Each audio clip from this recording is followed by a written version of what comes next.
제가 언젠가 우리 노회에 꽤 큰 교회 그 헌신예배 설교하러 갔는데, 저희 교회는 이제 개척하고 지금까지 와서 교인들이 연령대가 제 밑에예요. 다 그 위로 되신 분들이 이렇게 별로 많지 않아요. 그러니까 좀 젊겠죠.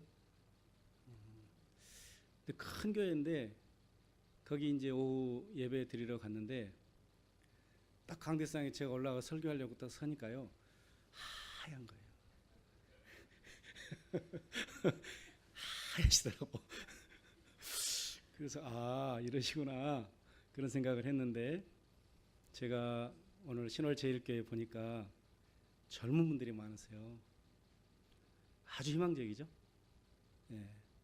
우리 교회도 작지만 찬양이 은혜가 된다, 이렇게 자부심을 갖고 있거든요. 근데 목사님이랑 저 복도를 통해서 이 들어오는데, 찬양이 너무나 은혜가 되는 거예요. 그래서 참 정말 희망적인 교회다, 그런 생각을 하게 됐습니다. 그런데 목사님, 저분이 산전수전 다 겪은 분이시잖아요. 저런 분이 없어요. 제가 목회를 해보니까 알겠어요. 더구나 개척을 해보니까 알겠어요. 개척을 해보니까 산전수전 다 겪은 분들이 얼마나 대단한 분들인가 알겠어요. 참 귀한 목사님 모시고, 또 젊고 또 연배가 적당하게 어울리셔서 조화를 이루는 교회, 찬양의 영성이 넘치는 교회, 그래서 참 희망적이다. 좀 부럽기도 하고 그렇습니다. 저도 위해서 기도하겠고 여러분들도 위해서 기도해 주시기를 바랍니다. 기도하겠습니다. 하나님 아버지, 귀한 시간에 종을 부르셔서 하나님 말씀 전할 수 있도록 인도해 주시니 감사합니다. 저를 여기 보내신 목적을 이루시고 우리의 영의 감각을 깨우셔서 하나님 말씀 듣게 하시고 들려져야 할 주의 말씀을 보게 되는 귀한 시간 되게 하여 주옵소서. 예수 그리스도 이름으로 기도하옵나이다. 아멘. 제가 말씀을 시작하면서 좀 엉뚱한 질문을 하나 드리고 싶습니다. 여러분, 예수님 믿는 것이 고역입니까? 복입니까? 진짜로 예수님 믿는 것이 고역인가 복인가?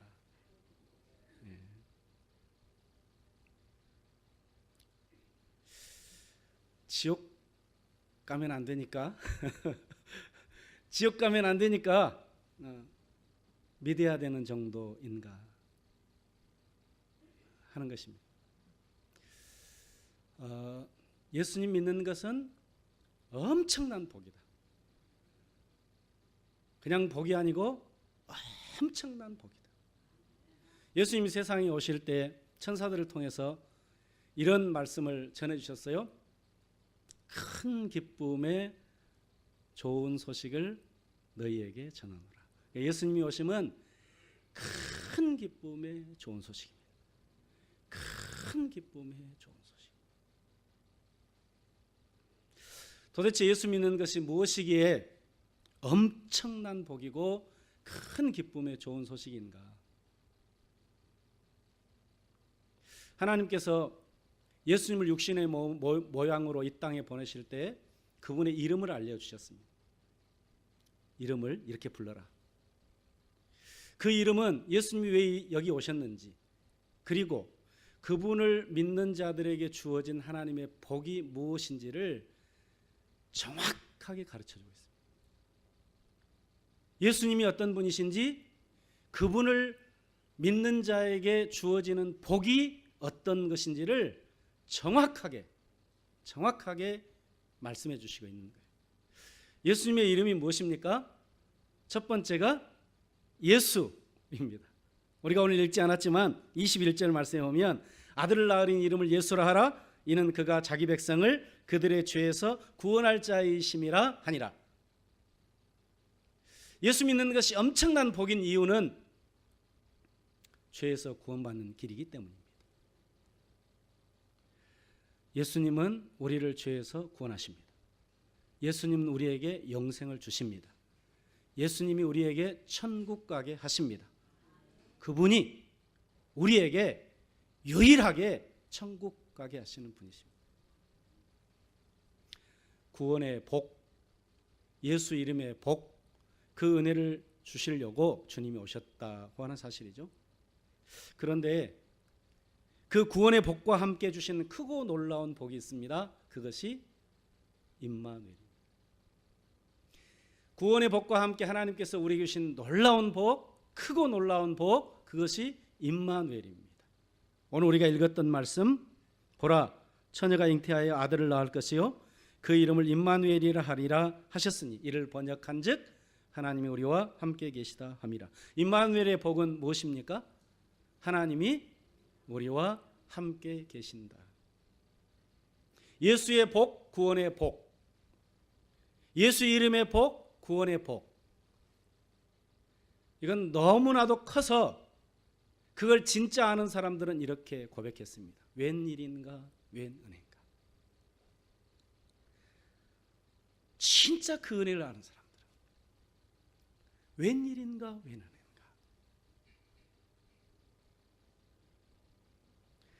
그런데 임마누엘은 또 놀라운 복입니다. 하나님 우리와 함께 계신다는 사실, 지금 우리에게 주신 최고의 복, 하나님 우리와 함께 계신다. 근데 여러분, 하나님 우리와 함께 계신다는 사실이 지금 우리에게 주신 최고의 복이라고 하는 제 말이 느껴지세요? 공감이 되세요? 진짜 이게 최고의 복이다, 그게 느껴지시냐? 여러분, 하나님께서 사명자들을 부르셔가지고 위대한 사명을 주실 때마다 하나님이 그들에게 주신 복이 있습니다. 사명자를 부르셔서 위대한 사명을 맡기실 때마다 하나님이 그들에게 주었던 가장 큰 복, 그것이 무엇이냐면 함께 하시겠다. 모세의 뒤를 이어서 여호수아 이스라엘 백성들을 가나안 땅까지 인도해 가야 할 그 위대한 사명으로 부름받습니다. 겁났어요. 이거 어떻게 해야 되지? 그때 하나님이 그에게 복을 주시는데 뭘 주셨을까? 성경은 이렇게 기록합니다. 내 평생에 너를 능히 대적할 자가 없으리니 내가 모세와 함께 있었던 것 같이 너와 함께 있을 것입니다. 내가 너를 떠나지 아니하며 버리지 아니하리. 가나안을 정복하려면 특별한 무기를 주시든지 특공대를 조직해 주시든지 엄청난 전술과 전략을 가르쳐 주시는 것이 훨씬 효과적일 것 같은데 하나님은 다른 것 안 가르쳐 주시고 내가 너와 함께 한다라고 하는 말씀만 하세요. 이스라엘 백성들이 포로되어서 살아갈 때 제국들이 엄청난 소용돌이가 일어납니다. 제국들 사이에. 그런 혼란스러운 시대를 살아갔던 이스라엘 사람들, 그들에게 주신 축복 다시 돌아오게 될 것이다. 꿈꾸는 것 같은 하나님의 희망의 메시지, 그 소망을 붙잡을 수 있는 근거, 그 역사가 성취될 수 있는 근거, 그 근거로 하나님께서 이스라엘 백성들에게 주신 말씀이 있습니다. 복이 있습니다. 그것이 뭐냐면 내가 너희들과 함께 한다는 거예요. 이사야 41장 10절 말씀 우리가 잘 아시죠? 두려워하지 말라, 내가 너와 함께 함이라. 놀라지 말라, 나는 내 하나님이 됨이라. 내가 너를 굳세게 하리라. 참으로 너를 도와주리라. 참으로 나의 의로운 오른손으로 너를 붙들리라. 이 말씀이에요. 다른 말씀 안 했어요. 예수님께서 3년 동안 제자들 훈련시키시고 죽으셨다가 부활하셔서 40일 동안 제자들과 함께 하신 후에 승천하십니다. 이제 주님은 올라가시고 여기 남겨진 제자들, 그리스도의 남은 사역을 감당해야 할 이 제자들에게 주님이 주신 축복의 말씀 뭐였을까요? 여기 남겨진 제자들에게 주님이 주신 말씀, 성경은 이렇게 기록합니다. 그러므로 너희는 가서 모든 민족을 제자로 삼아 아버지와 아들과 성령의 이름으로 세례를 주고 내가 너에게 분부한 모든 것을 가르쳐 지키게 하라. 볼지어다 내가 세상 끝날까지 너희와 항상 함께 있으리라.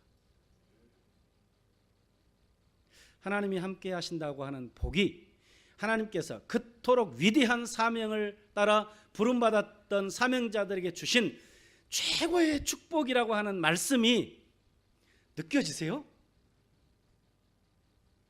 그게 그 어떤 것보다 비교할 수 없는 복이다. 그게 느껴지시나요? 왜 함께 하심이라고 하는 것이 놀라운 복인가? 첫 번째, 함께함은 평강이 주어집니다. 함께하면은 평강이 주어집니다. 저는 어렸을 때 시골에서 교회를 다녔습니다. 청년 때까지 시골에서 교회를 다녔고, 그래서 이제 신대원 오기 위해서 서울로 올라온 이후로는 제가 이제 시골 생활을 그만두었죠. 그 청년 때 금요일이 되면 구역 예배 갑니다. 청년 구역. 제가 청년 구역장이었으니까. 청년 구역 예배로 가면 시골이 어떻습니까? 구역이 이 동네만 있는 게 아니라 저 동네도 있고 저 동네도 있고 또 청년들도 그렇게 다 흩어져 있잖아요. 어느 날 구역 예배는 산을 넘어 옆 동네까지 가야 되는 거예요. 금요일 날 저녁에. 청년들이 모여서 갈 때도 있지만 때로는 혼자 갈 때도 있잖아요. 저 혼자 구역 예배를 인도하러 옆 동네에 있는 청년 집 거기까지 그 산을 넘어서 가려고 하면 무서워요. 저도 무서워요. 막 뒤에서 누가 머리 잡아챌 것 같고 무서워요. 저도. 근데 같은 청년과 함께 가면 안 무서워요. 함께 가면 안 무서워요. 심지어 초등학교 다니는 어린 조카만 데려가도 안 무서워요. 안 무서워요. 함께 하심이라고 하는 것이 그런 겁니다. 하나님이 함께 하시겠다고 하는 것이 그런 거예요. 함께 하면 무섭지 않습니다. 함께 하면 평강이 옵니다.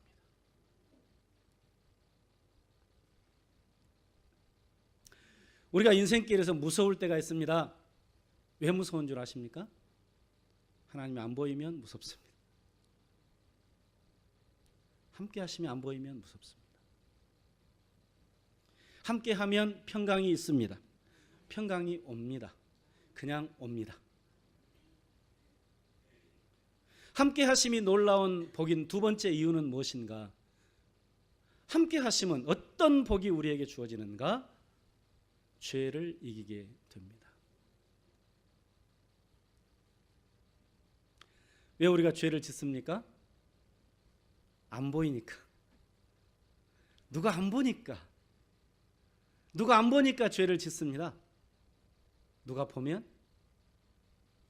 죄 안 짓습니다. 누가 보면 죄 이길 수 있습니다.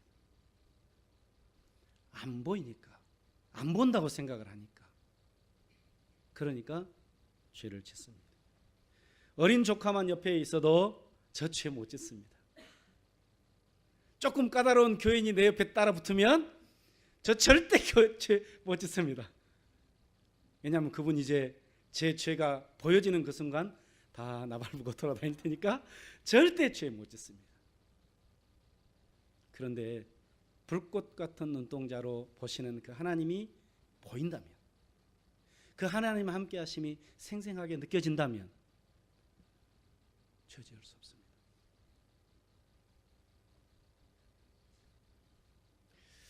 죄를 의지적으로 이길 수 있는가? 여러분, 죄를 의지적으로 이길 수 있습니까? 안 됩니다. 금식하면 됩니까? 목사가 돼가지고 금식하면 됩니까? 그러니까 안 됩니다. 그러면 되겠습니까? 근데 또 끝나면 돌아갑니다. 그러죠? 근데 함께 하시는 하나님이 생생하게 보여지는 그 순간 이기게 됩니다.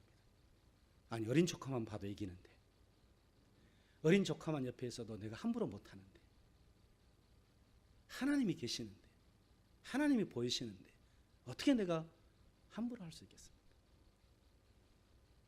제가 구로동에 교회를 개척하고 나서 보증금 3,000, 월 300, 월세 내고 그렇게 교회 했습니다. 월 300이라는 것이 교회 처음 시작하는 교회 만만치 않다는 거 아시죠? 그래도 마음은 편했습니다. 그런데 하나님 특별한 은혜를 주셔가지고 지금 저희가 예배당으로 삼고 있는 그 곳을 경매를 받을 수 있게 됐습니다. 가지고 있는 돈 3천. 경매가액이 6억 얼마였는데 반까지 떨어져 가지고 한 4차 가니까 3억 3천. 그래서 3억 3천에 우리가 경매를 낙찰을 받았습니다. 3천만 원 있는데.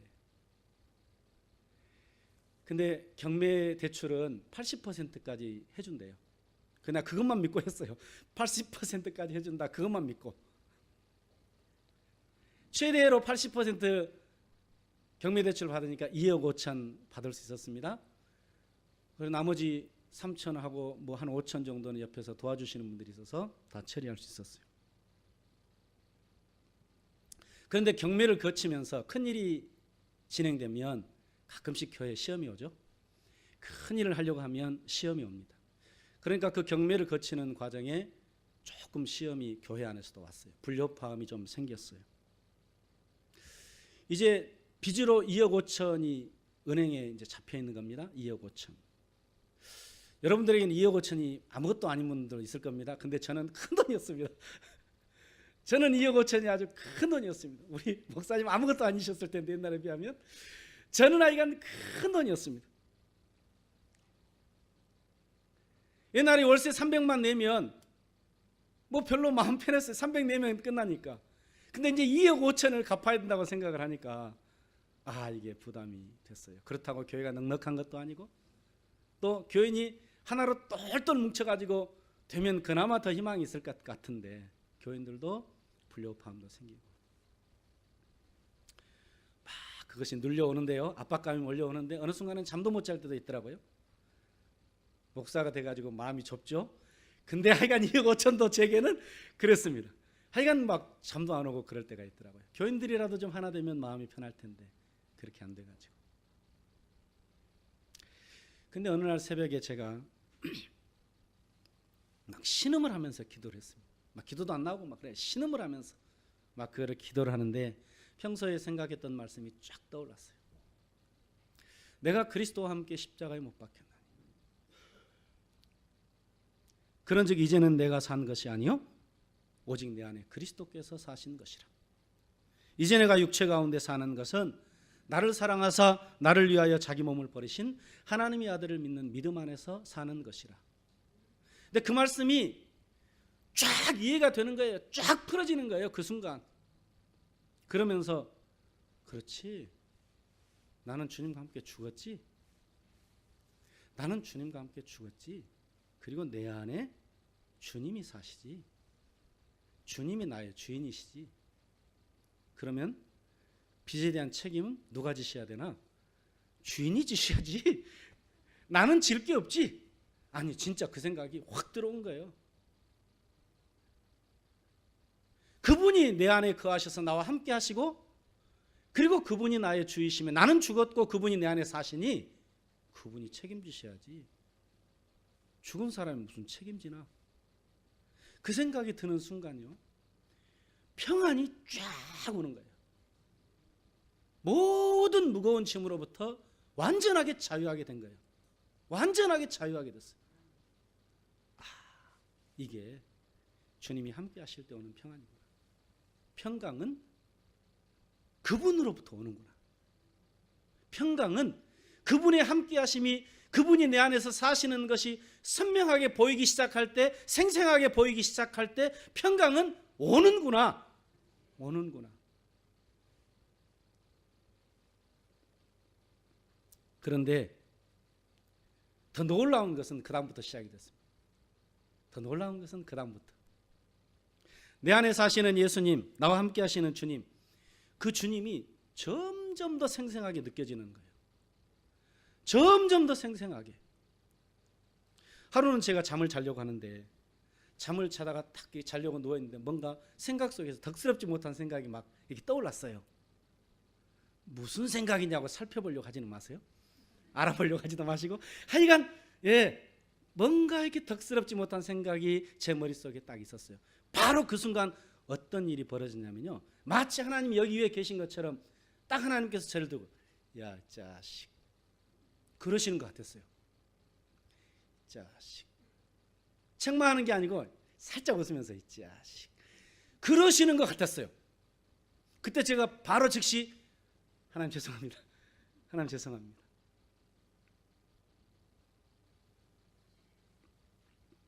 그때 제가 알았어요. 하나님이 함께 하심이 생생하면 생각으로도 죄를 지을 수가 없구나. 하나님의 살아계심이, 하나님이 함께 하심이 너무너무 생생하면 생각으로조차도 죄를 지을 수가 없구나. 그게 깨달아졌어요. 그 기간이 한 달 정도 갔습니다. 한 달 정도. 그리고는 하나님 말씀이 조금씩 이해가 되기 시작을 했어요. 요한일서 3장 6절에 보면 그 안에 거하는 자마다 범죄하지 아니하나니, 그 안에 거하는 자마다 범죄하지 아니하나니. 옛날에는 이 말씀이 잘 이해가 안 됐어요. 아니 아무리 하나님 안에 거하도 범죄하는 일들이 너무 많은데, 아무리 내가 하나님 안에 거해도 범죄하는 일들이 너무 많은데 그 안에 거하는 자마다 범죄하지 아니하나니, 이 말씀을 내가 어떻게 받아들여야 되는가? 이 말씀을 잘 이해가 안 되니까 그냥 걸러버려, 이래 해야 될 하나님 말씀이 아니잖아요. 근데 이해가 됐어요. 그 안에 거하는 자마다, 하나님 안에 거함이 생생하게 살아있는 그 순간 범죄하지 않게 되는 일들이 일어나는구나. 이게 일어나는구나. 그래서 제 안에 딱 정리되는 것이 하나 있었습니다. 신앙생활은 하는 것이 아니다. 신앙생활은 되는 것이다. 신앙생활은 하는 것이 아니라 하나님이 보이면, 하나님이 함께 하심이 생생하게 느껴지면 신앙생활은 되는 것이다. 내가 하는 게 아니고 이게 되어가는구나. 그래서 신앙생활은 은혜로 시작하여 은혜로 가다가 은혜로 마치는 것이 신앙생활이구나.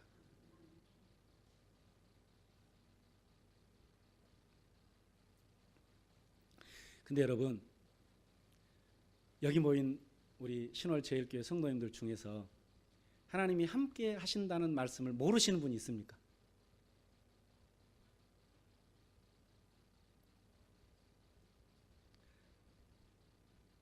그러면 다 평강이 있어야 되는데 평강이 있으십니까?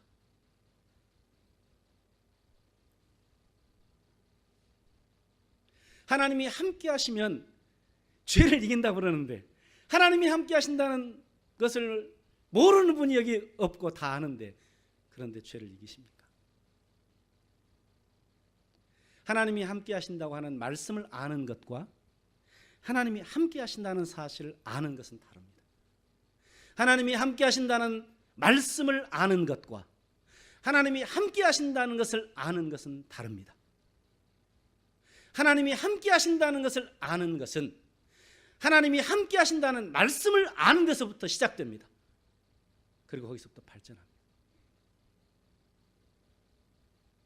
하나님이 함께 하심을 아는 길이 무엇입니까? 하나님이 함께 하시는 길을 맛보고 하나님이 함께 하시는 것을 누리고 그렇게 살아가는 길이 뭘까요? 그것은 첫 번째, 하나님이 함께 하심을 의식해야 됩니다. 매 순간마다 의식해야 됩니다. 가끔씩 우리가 기도 중에 이런 기도 하지 않습니까? 하나님, 우리와 함께하여 주시옵소서.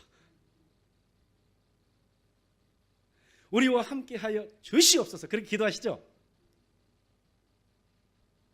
근데 여러분, 우리가 하나님 말씀을 이해하면 이런 기도도 조금 정확하게 할 필요가 있습니다.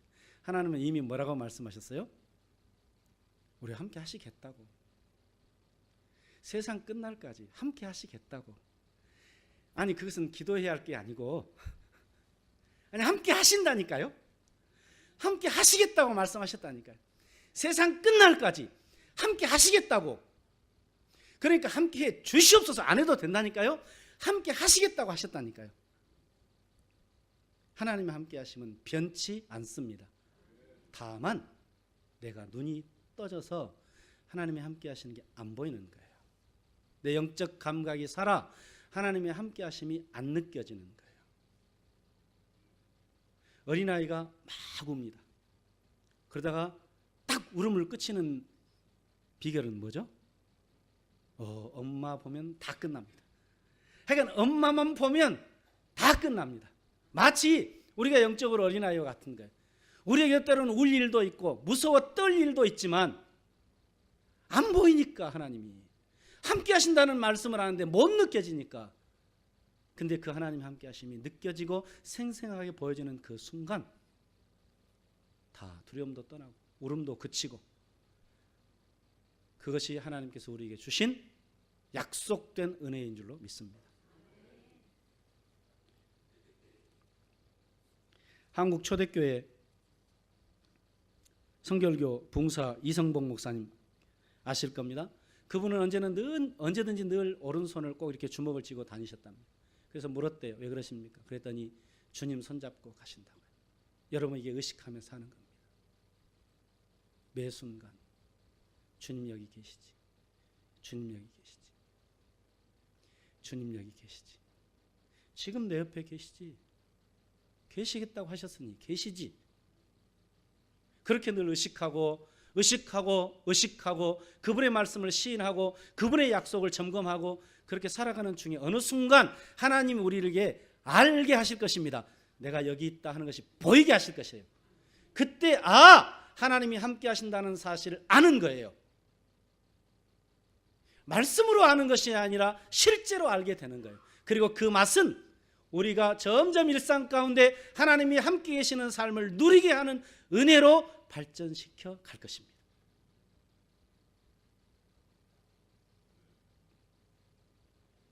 하나님이 함께 하심을 더 생생하게 누리려면 순종하는 삶으로 나가는 것입니다. 순종하면 함께 하시는 하나님이 보입니다. 순종하면 하나님이 함께 하시는 그 자리가 선명하게 드러나 보이기 시작을 합니다. 제가 교회를 개척하고 얼마 있다가 제 아이가 이제 큰 아이가 예고를 진학해야겠다고 했어요. 좀 늦게 출발했습니다. 그래서 이제 좋은 선생님한테 레슨을 받아가지고 피아노로 예고를 진학하겠다는 거예요. 그래서 레슨을 받았습니다. 뭐 이렇게 유명한 대학에서 박사과정 밟고 있는 꽤 유력한 선생님으로부터 레슨을 받았어요. 더구나 개척교회 목사님 딸이라고 그러니까 이렇게 레슨비도 좀 반으로 줄여주시고 그래가지고 하여간 이렇게 잘 받고 있었습니다. 근데 이제 곧 시험 날짜가 다가오니까 레슨 횟수를 2번으로 늘려야 된다는 거예요. 횟수를 2번 늘리면 뭐가 2배가 늘어나요? 레슨비가 2배가 늘어나요. 나는 그것을 감당하기가 꽤 안 됐어요. 우리 집사람이 와가지고 걱정하는 거예요. 그래서 그냥 상투적인 말로 주님이 알아서 해주시겠지. 그러고 끝냈습니다.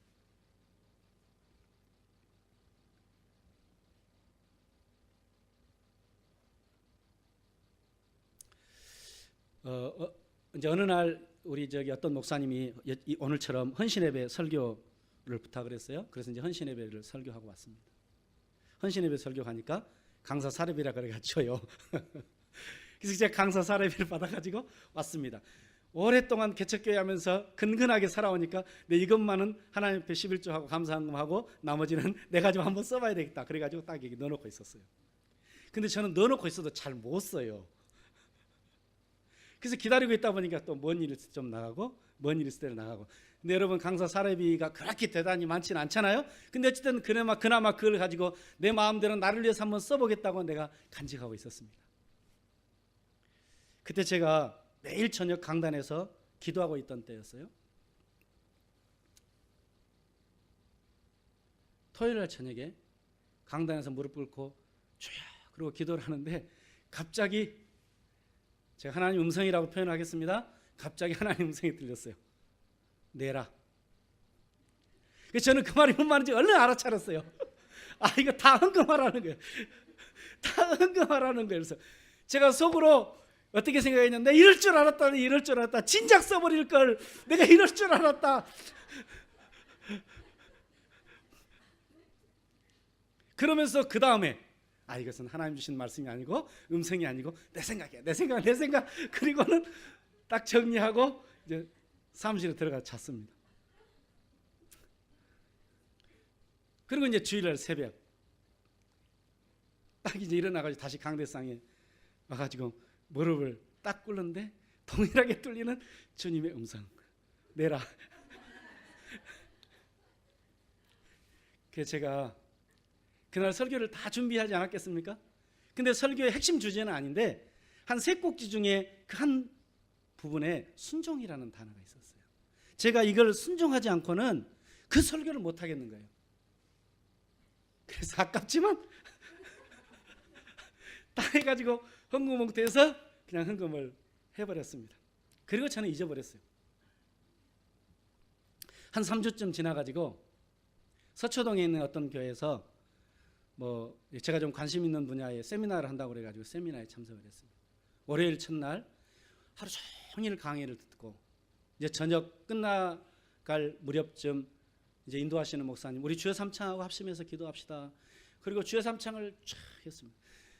주여 그러는데요, 그 순간 섬광처럼 내게 들리는 하나님의 음성, 뭐라고 말씀하시냐면 이렇게 말씀하시는 거예요. 내가 너에게 3배를 주었다 그러시는 거예요. 10배를 주었다 그러시는 거예요. 10배를 주었다. 여러분, 그게 딱 느껴지는 그 순간 제 머리가 팍팍팍팍 돌아갔어요. 지나온 3주 동안의 과정을 팍 돌려봤어요. 돌려볼 것도 없어요. 제가 10배가 생기는 길은 우리 교인들이 개척교회니까 줄 일은 없고 누군가 와가지고 줘야 되는 거잖아요. 근데 그때 우리 교회를 들른 외부 손님들이 3분이 있었어요. 근데 그 3분을 통해서 목회하는 데 쓰시라고 제공된 봉투 3개가 정확하게 계산해 보니까 10배였어요. 그리고 저는 이제 다 잊어버렸죠. 그리고 이제 그거 가지고 아이 레슨비 하고 또 이렇게 하고 다 정리했습니다. 제가 그걸 한 번이라도 생각해 본 적이 있겠습니까? 10배 주실까? 그런 걸 제가 한 번이라도 생각해 본 적이나 있었겠습니까? 그리고 집회가 이제 목요일까지인가 세미나가 다 끝나고 다시 마지막 시간에 우리 주여 삼창하고 기도합시다. 그리고 주여 그러는데 또 하나님께서 내게 들려주신 음성, 야, 너 지갑에 있는 돈 이 교회다 다 헌금하고 가라. 그 제가 즉시 하나님 앞에 대답했습니다. 하나님, 이 교회는 부자 교회, 내가 헌금 안 해도 됩니다. 그 헌금 갖다가 우리 교회 달랍니다. 제가 그랬어요. 저는 진짜 하나님 앞에 그렇게 기도했어요. 그 헌금 갖다가 우리 교회 달랍니다. 그때 하나님 다시 뭐라고 제게 그러셨을까요? 여기다 해라. 제가 했을까요, 안 했을까요? 왜요? 네? 10배. 10배를 제가 봤는데, 10배를 제가 바로 3, 4일 전에 하나님으로부터 깨닫게 하셨는데 10배. 그래서 저는 조금도 주저함이 없이 다 꺼내가지고, 얼마 되지도 않았지만 다 꺼내가지고 딱 그 교회에다 헌금하고 나왔습니다. 그리고 어떤 일이 벌어졌을까요? 어떤 일이 벌어졌을까요?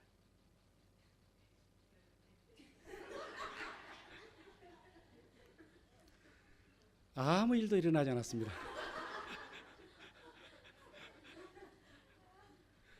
아무 일도 일어나지 않았습니다.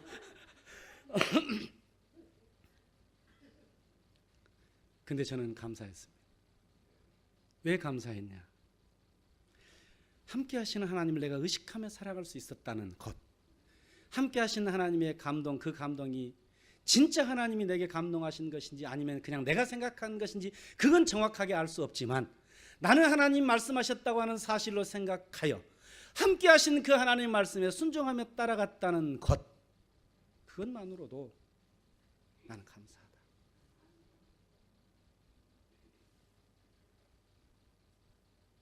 여러분, 평강이 없다면 염려거리가 너무 커서 평강이 없는 것이 아닙니다. 하나님이 안 보이니까 평강이 없는 것입니다. 여기 살아계셔서 함께 하신 하나님이 생생하게 안 보이니까 평강이 없는 거예요. 그분은 평강의 왕이신데 근데 그분이 안 보이니까.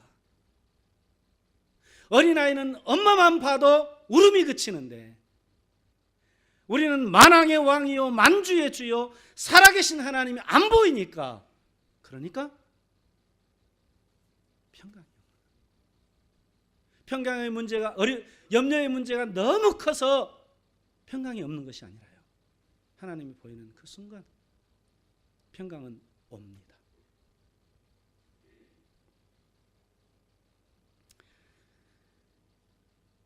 하나님의 함께 하심을 의식하며 산다면 어찌 교회 생활을 내 마음대로 할 수 있겠습니까? 어찌 교회 생활을 내 욕심대로 할 수 있겠습니까?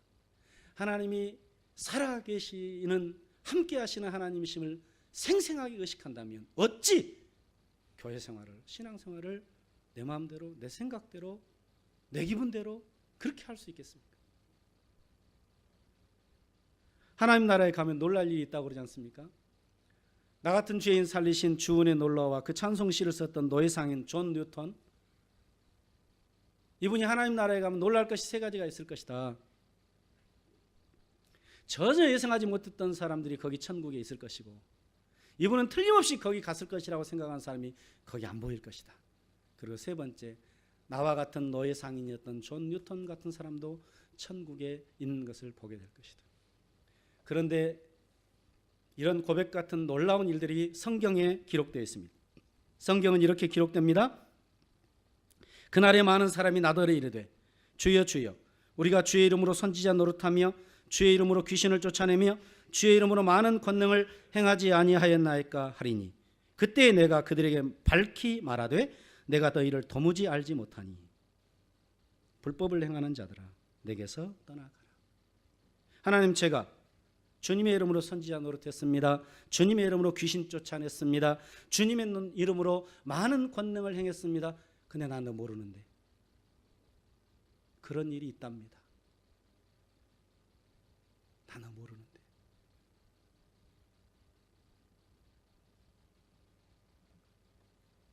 많은 일 좋습니다. 위대한 일 좋습니다.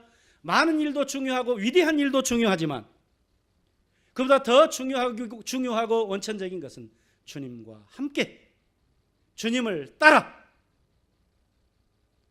그렇게 가는 것이 중요합니다. 주님과 함께 주님을 따라. 헌신이라는 것이 무엇입니까? 내가 하고 싶은 대로 하는 것, 그것이 헌신은 아니지 않습니까? 내가 하고 싶은 대로 하는 것이 다 헌신이 아닙니다. 주님 앞에서 그분과 함께 그분을 따라, 때로는 그 일이 내 능력을 넘어서는 일이라고 할지라도 그분과 함께 그분을 따라 기꺼이. 사실 오늘 우리 여선교회 회원들이 불렀던 찬양, 제가 늘 마음에 묵상하면서 부르는 찬양. 주님 말씀하시며 내가 나아가리. 주님 뜻이 아니면 내가 멈춰서 내가 하고 싶은 대로 하는 것이 아니라 주님 앞에서 주님과 함께 주님을 따라. 미가서 6장 8절 이렇게 말씀하십니다. 사람아, 주께서 선한 것이 내게 무엇임을 보이셨나니 여호와께서 내게 구하시는 것은 정의를 행하며 인자를 사랑하며 그 다음에 겸손히 내 하나님과 함께 행하는 것이 아니냐. 하나님이 우리에게 구하시는 것은요, 정의를 행하며 인자를 사랑하며 겸손히 하나님과 함께 행하는 것이 아니냐.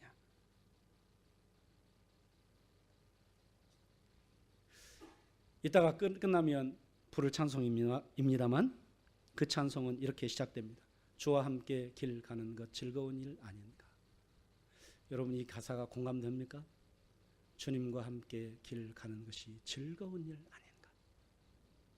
주님과 함께 가는 것이 즐거운 일 아닌가? 기대되고 신나고 그런 일이 아닌가? 이 가사가 이해되고 공감될 때 정말 그는 임마누엘의 축복을 누리게 되는 줄로 믿습니다. 요셉이 보디발 장군으로부터 들었던 것처럼 그의 주인이 여호와께서 그와 함께 하심을 보았더라. 그와 함께 하심이 요셉으로 하여금 고난의 인생이 축복의 인생으로 가는 지름길이 될 수 있었던 것. 여러분 하나님은 항상 우리와 함께 계십니다. 단지 내가 안 보일 뿐이에요.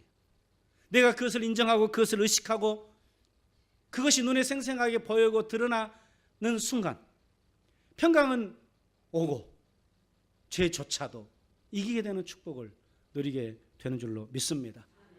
이 놀랍고 영광스러운 복으로 살고 이 놀랍고 영광스러운 복으로 헌신하는 그런 저와 여러분들 될 수 있기를 주님의 이름으로 축복하고 기원합니다. 하나님 아버지 감사합니다. 우리에게 예수 구원의 은혜를 주시고 임마누엘 함께 하심의 축복을 약속하신 것 감사드립니다. 우리와 함께 하시는 주님이 생생하게 보여 그 놀랍고 크신 은혜의 세계를 살아가는 저희들 되도록 역사하여 주시고 겸손하게 주님과 함께 행하는 헌신의 축복이 가득하도록 은혜에 더하여 주옵소서. 예수 그리스도 이름으로 기도하옵나이다. 아멘.